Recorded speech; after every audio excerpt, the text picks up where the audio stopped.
Magandang araw mga ka-hunters. Tatalakayin po natin ngayon ang mga price list na mga metal detector, scanners, at ibang pang mga pan-treasure hunting equipment na meron po ang Bourbon. So, kasama na po dyan yung promo, yung detectors, depot sales. Mas maganda pa rin po na mag-visit kayo dito sa aming store para po mas makapamili kayo ng inyong mga pan-treasure hunting o mga pang-hobbies na equipment. Kung pupunta naman po kayo, tawagan nyo lang po itong mga number na ito. Yan, yung ilalagay ko sa screen. At ipapa-schedule ko po kayo once na tumawag po kayo, then mag-visit kayo. Visit hours po namin is 7 o'clock a.m. up to 4:30 p.m. So, Mondays to Sundays po yan. Meron po kami laging pasok, Mondays to Sundays. Yung 4:30 hanggang 5 p.m., yun po ay, ano na lang po, kumbaga window shopping. Talakayin po natin ngayon yung price ng mga pan-treasure hunting equipment ngayong February 2024. Tara mga ka-hunters!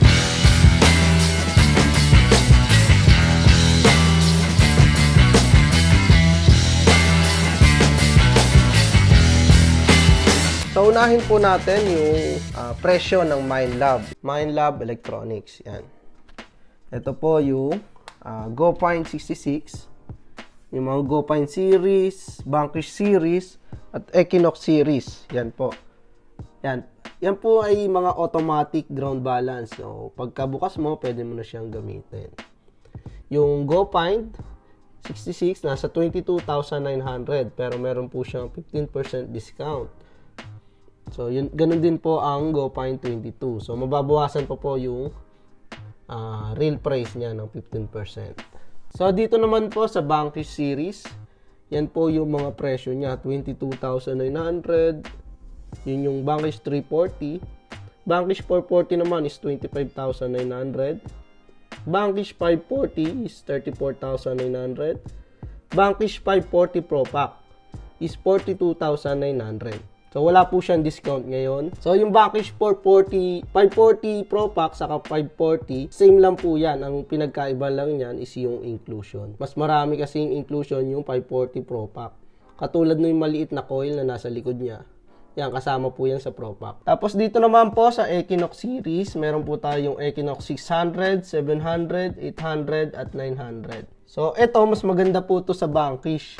Meron na po siyang pinpoint mode. Pwede rin po siya sa mga beach, sa dry and wet. Yan po yung mga price niya ngayon. Wala po siyang discount. Same price pa rin po yan. Yung Goldmaster 1000, ito naman po, mga puting coil. Yan po ay pwede po sa gold nuggets o yung maliliit na target. Tulad gabutin ng bigas, yung mga ganong kalalaki. Yan, ginagamit po yan. Pero kaya niya rin po yung malalaki ha. Pwede po siya sa malalaking target. Pero mas focus siya sa maliliit na target. So, yan po yung price niya ngayon. Nasa 85,900. So, isunod po natin yung mga high-end na gold detectors ng Minelab. Ito po yung CTX 3030 Manticore GPX series. CTX 3030, 171,900. May less pa yan na 10% discount. So, yan po yung lalim niya. 2.33 feet sa size of 6 sample bars. Yan po ay air test. Pero pag may presence of magnetic field, pwede siyang mag times 3 or times 4 yung detection. 2.33 times 3, ganun po yung kaya niya ma-detect. Ito naman po yung Manticore. 142, same price pa rin. So, ito pong GPX, medyo nagtaas po siya, 334,900. Then, ang kaya niya po yung 3.04 meter or 10 feet size of drum. 2x4 feet drum. Yan. Kaya niya po yan ma-detect. Kahit maliit or malaking target, kaya po niya. Yan po yung kagandahan sa GPX series. Pwede po siya pang treasure, pwede siyang pang gold nuggets. Dalawa po yung kaya niya. So, naka 20% discount po yan ngayon. Papatak niya, nasa 260 plus yung kanyang presyo. So, meron pa po yung ibang series, yung po yung GPX 6000 saka GPZ 7000. So, same lang po yon ng detection dito po sa GPX 5000. Meron po yung 3 years warranty. So, isunod po natin yung mga hobby detector ng Nocta. So, yan po yung Impact Pro. 53,000 yung kanyang price. Wala po siyang, hindi po siya kasama sa Detectors Depot sales. Yan. Ito pong multi-cruiser yan. Yan po yung kasama. 54,000 yung price niya, less 10%. So, magiging, mababawasan siya ng 5,400 sa 10% discount. So, ito naman po yung Gold Cruiser o yung mga pang gold nuggets ng Nocta. So, yan, 54,000. Ito lang po yung may discount, yung Gold Finder 2,000. So, 48,000 less 5% pa po yan. Tapos, ito naman po yung mini hoard. Yung mga pangbata or pang mga kids. Yan, habang nagde-detect kayo sa beach, pwede nyo siyang ibilit ng ganito para kasama nyo siyang nagde-detect. So, 9,500, 11,500, may less pa po siyang 5% discount. Then, ito naman po yung Anfibio Multi. Kasama po siya sa hobby detector ng Nocta. So, Anfibio Multi, Anfibio 14, saka Anfibio 19. Ito po yung Anfibio Multi, meron po siyang cache mode or non-motion mode. Meron din po siyang motion mode. Yan, dalawa po yan. Alam na po natin, pag non-motion, pwede pong malaman yung size ng target. So, ganun din po yung Impact Pro. Meron din po siyang non-motion mode. So, yung 19, saka, yung 14, saka yung 19, wala po siya. Motion lang po yan. Ang meron lang po yung Anfibio Multi, saka yung Impact Pro. So, 52,000 minus 5% is 49,400 na lang po yan. Yung magiging price niya. Punta naman po tayo dito sa mga Legend, sa mga Simplex. Yan, ito po yung price niya ngayon. Sa The Legend, 60,000, 53, saka 46. Yun po yung series niyan. Meron yan tatlong series.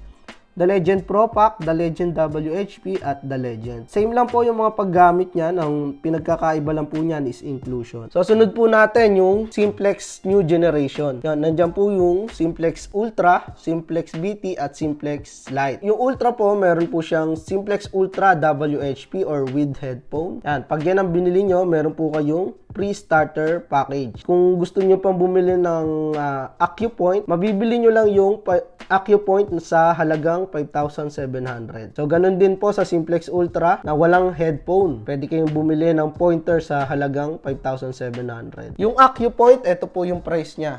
Yan. 11,000. So, malaki po yung maleles nyo dyan. Ang AccuPoint, yan po ay merong discrimination. Malalaman nyo kung ayon yung nade-detect nyo or hindi. Yan po yung kagandahan dyan sa pointer na yan. So, sunod natin yung Simplex BT. Simplex BT, pag yan ang binili nyo, meron kayong pre-starter package. Wala po yan discount. Ang meron lang po is yung Simplex Plus WHP. Kasi itong Simplex Lite, wala po siyang kasamang kahit pre-starter package. Ang meron lang po discount is itong Simplex WHP. Yung old model ng Simplex. Ito yung bagong ano po natin na double score and score. 33,000 and 31,000. So kung paano to, kung ano yung mga features nito, meron po akong ginawang video. Panoorin nyo na lang po yung last video ko, double score and score. So isunod po natin yung mga high-end metal detector ng Nocta. Yan po yung Invenio Pro, yan, 550,000 with pre-Nocta pointer. At meron po siyang 5% discount. Yung 550 po is mababawasan pa yan. Ayan po yung mga inclusion niya. Yan, yung screen, yung battery, yung IPTO sensor, saka tatlong coil. Tatlo po yung kasama niyang coil. Etong pong Invenio, yan po yung nakaka-detect ng image ng target. Kung hugis triangle yung target nyo, mapapakita sa screen kung triangle talaga yung target nyo. Sunod naman natin itong Deep Hunter. Meron po siya, ang price po niya is 380,000 with pre-Nocta pointer and 5% discount. Ito po yung kanyang inclusion. Ito yung screen niya. Then ito yung dalawang battery, saka ay yung 4 na coil. Ito naman po yung J Hunter. So 280,000 po yung price niya, tapos naka 10% discount. So papatak na lang po ng 252,000 yung kanyang price ngayon. Napakamura na po siya ngayon. Galing po siya sa 300 to 80, ngayon po is 252,000 na lang yung kanyang price. So, ito po yung inclusion niya. Ito yung coil na medium, small, and yung pinakamalaking coil. Tapos, ito kasama yan. So, ito po yung mga metal detector na nakaka-detect ng size ng target at lalim. Ipapakita po yan sa screen, yung lalim ng target. Yung size naman po sa tunog. Malalaman nyo sa tunog. Kasi ito po ay isang non-motion metal detector. So, isunod po natin yung feature product. So, yan po yung mga mga hobby detector ng Fisher, F11, F11DD, F22, F44. Yan po yung mga hobby detector, yung pang mabababaw ng Fisher. So, ayan. Ito po yung BLF, Gold Digger, 10,500 yung pinakamura. Yan po yung mga manual metal detector na, ang manual po, tuning. Sinotono nyo po siya kung okay na ba yung sensitivity or yung mga detection niya. Tapos, ito po yung, meron na pong recovery. Yung Gemini 3, 75,000. May recovery na po siya ng 18 feet yung lalim. So, ito po, may recovery na rin po yan ng 1 box and 12 gold bars. Dito po sa Pilipinas yan. So, ito naman po yung ATX Basic ng Garrett USA. 170K, motion and non-motion meron po yan. Then, 10% discount. So, ito naman po yung bagong product ng XP Detector. Yan, yung Juice 2 Detector RCN WS6 110. Tapos ito yung mga Quest metal detector. Yan po yung mga price. Mga pang-hobby metal detectors po yan. Etong B60 saka B80, pwede po yan pang gold nuggets. Kasi matataas po yung frequency niyan. Kahit nakaitim na coil yan, pwede po yan pang gold nuggets. Pwede po yan umabot na 80 kHz yung kanyang detection. Kaya sa maliliit, kaya niya rin po. So, ito po yung ibang product ng Minelab, yung GPZ 7,000. So, 724 minus 20% discount. Then, yung SDC 23.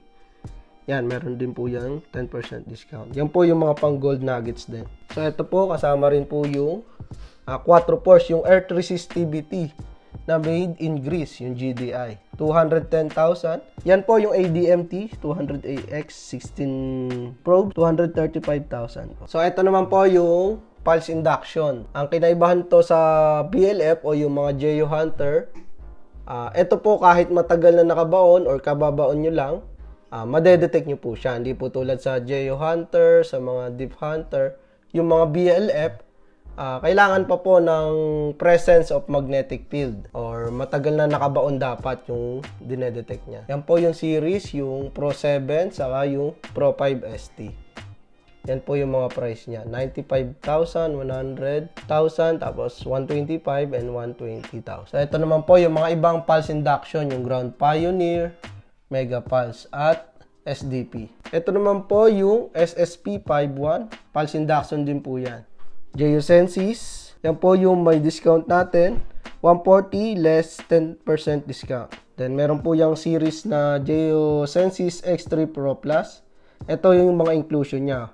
Meron siyang 4 metal cable coil, 1x1 meter PVC frame and 45 cm round. So abot niya rin po yung drum 10 feet, kaya niya po yan. Kababaon or matagal na nakabaon, kaya niya yan. Kasi pulse induction din po yan. So ito naman po yung Gold D21, yung GPR ng Sweden. Yan po yung may actual recovery na po ng 12 feet 1 box of gold bar dito sa Pilipinas. Ground penetrating radar po yan. Tapos ito naman po yung UIG Seeker 540,000 po yan. Meron na po yung 5 system. 5 system po yung meron niya. Seaway, tapos ito UIG pointer, tapos Titan Gear 1000 na less 150k po from 1 million to 850. So Titan 400 Smart, yan po yung price, 370,000. So ito po yung technology EKB. So magnetometer, penetrator, and BH9. Yan na lang po yung meron kaming stock ngayon. Magnetometer, para lang sa mga namamagnet, na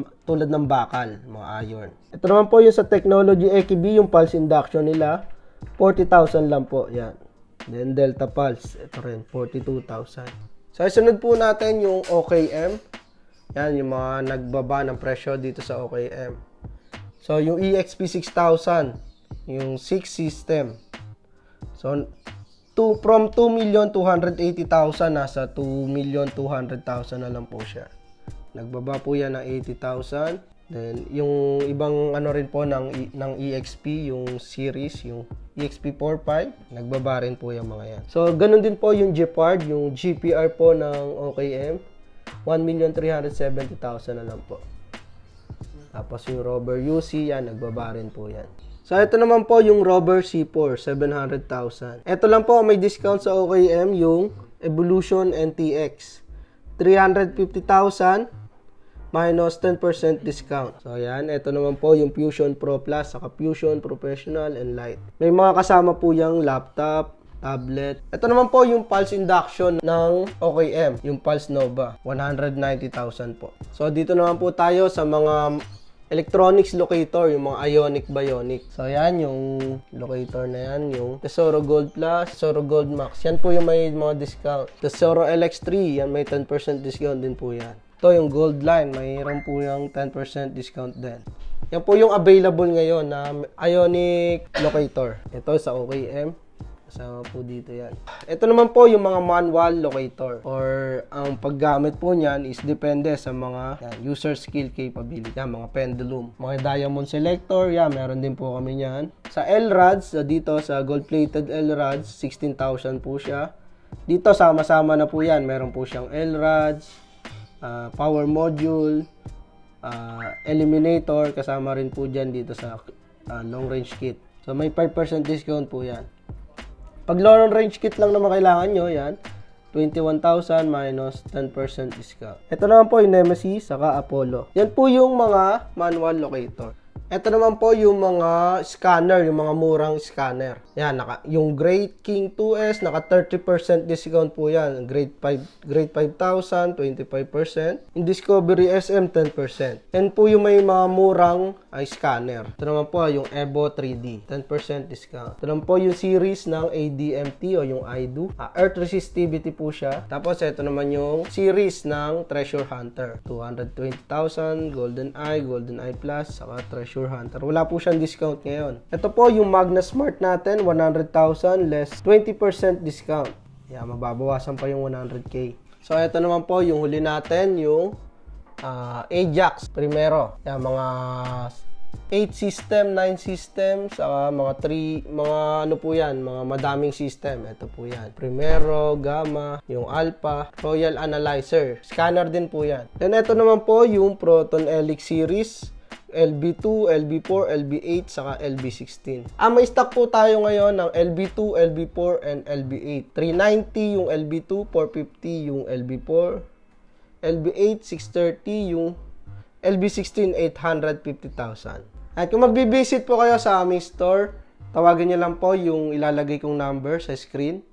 Mas maganda po kasi na matawagan niyo po yung mga number na yan para may paliwanag ko po ng tama yung mga kailangan nyo, kung metal detector ba, locator, scanner, or mga GPR.